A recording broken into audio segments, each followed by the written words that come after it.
This video was done in collaboration with NY Railfan. Please check out his video on secrets of the New York City subway after this one.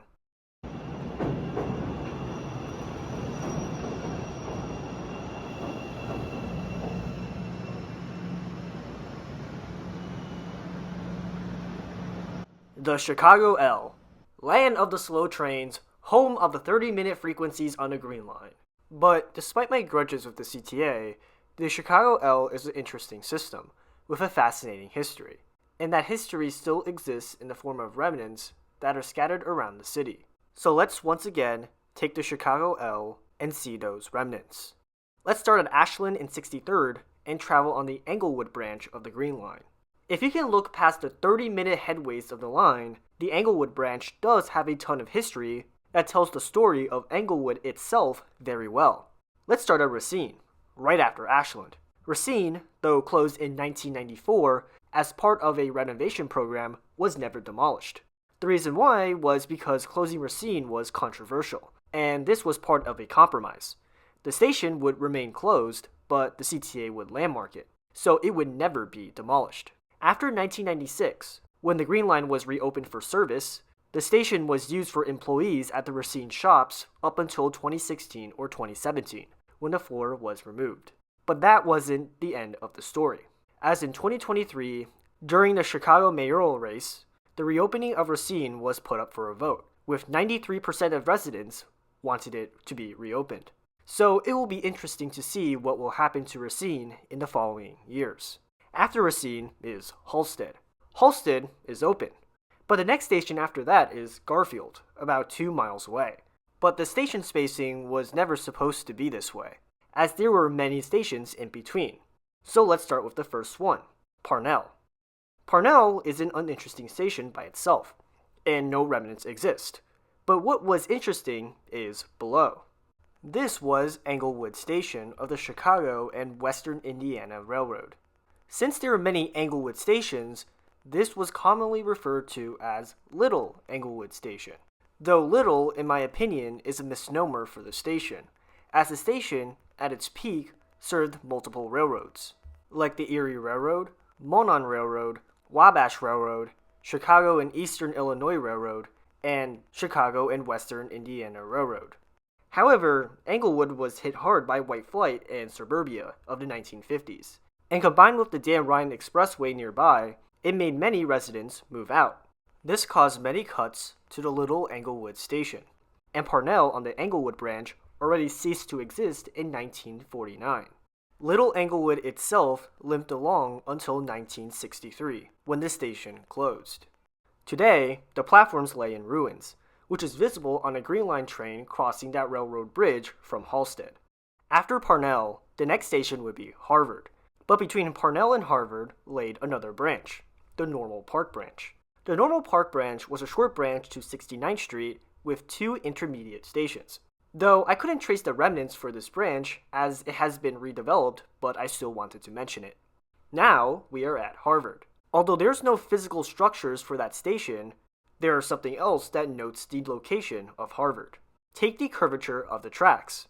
Instead of turning at 90 degrees, the track turns at 45 degrees, then goes straight, then turns another 45 degrees to the north. And in that space was the old Harvard station. Harvard was closed in 1992 as part of the 1992 CTA service cuts. But Harvard was supposed to be reopened with an in-system transfer to the Red Line's 63rd Street station. But with every project, money, or the lack of money, did not make that happen. So Harvard was shut down and demolished. Now, after those stations, we cross over the Dan Ryan branch and enter the 61st Street crossing, where we merge with the Cottage Grove branch. But afterwards, there is an opening. That opening was the old 58th Street station, also closed in 1994. And just like Racine and Harvard, it did not reopen in 1996. But what was interesting was that the station was not demolished until 2012. Therefore, for 16 years, Green Line trains zoomed through the station, similar to Racine. But that ended in 2012, when the station was demolished, and that space is what was left. While we are in the South, let's talk about the Orange Line.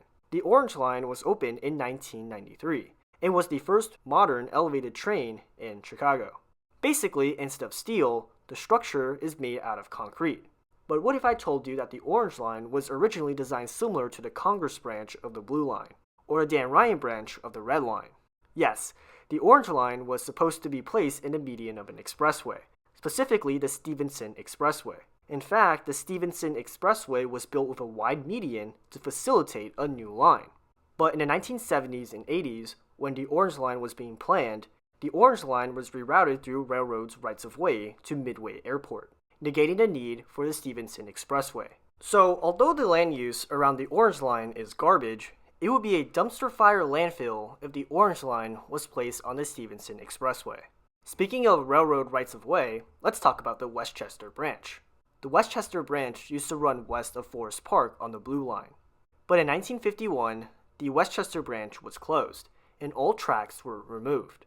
But the right-of-way is still there, and parts of it has been redeveloped. For example, the Illinois Prairie Path sat on top of the old Westchester Branch, and the bridge that the Westchester Branch used to cross the Des Plaines River has been converted into that path. So yeah, the Westchester Branch is still alive, but in a different way. Another right-of-way worth talking about is the Cermak Branch right-of-way. Cermak and 54th wasn't supposed to be the end of the Pink Line, but rather trains used to run all the way to Oak Park. That all ended in 1952, and just like the Westchester Branch, all of the infrastructure has been removed. But the path is still there. In fact, most of the right-of-way is now either West 21st Street or just parking lots. And it is very easy to see from Google Earth where trains used to run, as there is a straight path to Oak Park. This also means that the right-of-way is very rare in Chicago, as there are no buildings in the way, just streets and parking lots. Now let's take the Pink Line and get off at Ashland and Lake. But did you know that the tracks that the Pink Line uses from 18th to Lake, or the Paulina Street Connector, had a much longer history? So before 2006, the Pink Line didn't exist, and the Cermak Branch was served by the Blue Line. But the ramp at Racine was only part of the story. The Paulina Street Connector used to extend further north to the Blue Line. Before the Milwaukee-Dearborn subway, Blue Line trains near Milwaukee Avenue, then known as the Logan Square Branch, were connected to the Paulina Street Connector. That all changed in 1951, when the subway opening, making the Paulina Street Connector redundant. Therefore, that connector was closed, and tracks and infrastructure was removed from Lake Street to Milwaukee Avenue. But not all of the infrastructure was removed, and there is one in plain view. Near Paulina and Carroll, there is a mighty bridge that crosses over a railroad, and that mighty bridge belongs to the Paulina Street Connector. So the next time you're here seeing that bridge, just know that the bridge used to carry trains to Logan Square. The final piece of abandoned infrastructure belonging to the old Paulina Street Connector is just before Damon on the Blue Line. Very randomly, when you emerge out of the portal, there seems to be two trackways that merge onto the track that seems very out of place. But those trackways used to be the Paulina Street Connector tracks, and would have gotten Blue Line trains on the Paulina Street Connector. And with that, this marks the end of this video. Which remnant did you find the most interesting? Let us know in the comments section below. And if you like this video, consider liking and subscribing. Finally, please check out NY Railfan's video, where he explains some secrets of the New York City subway. Thanks for watching, and I'll see you in the next video.